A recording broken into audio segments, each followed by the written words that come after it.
Le règlement européen relatif aux successions s'applique aujourd'hui dans tous les États membres, à l'exception du Royaume-Uni, de l'Irlande et du Danemark.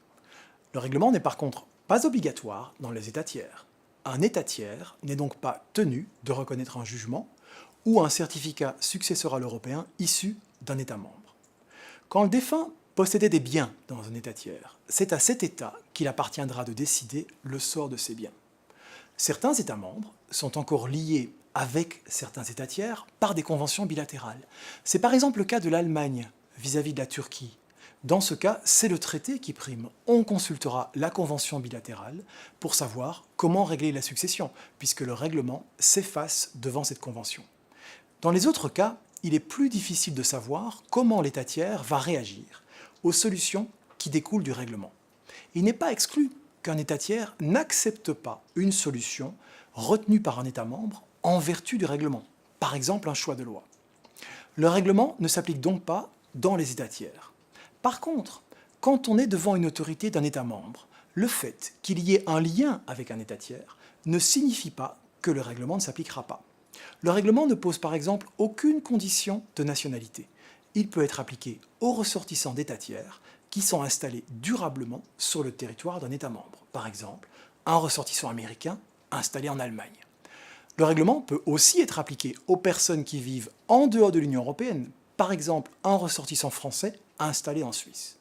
Dans tous ces cas de figure, les dispositions du règlement peuvent être appliquées, et ce, alors même qu'une partie importante du patrimoine du défunt est située sur le territoire d'un État tiers. The interaction between the regulation and third state can offer different cases and situations. In the first case, we have a US citizen who is habitually resident in France. The applicable law will be the French one, with application of all of the protection provided by the French law.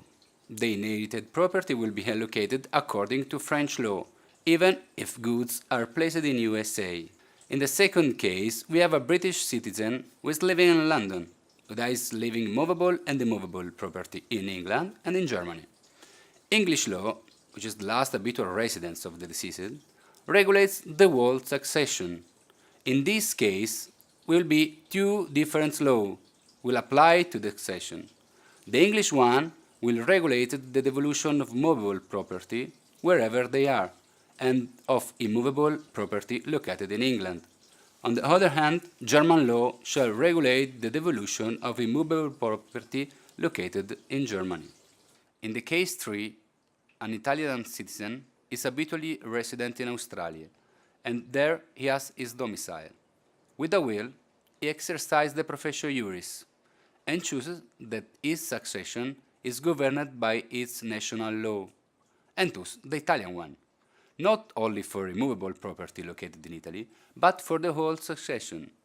In this case, the effect of the professio juris consists in excluding the existence of the referral, achieving thus the unity of jurisdiction and applicable law.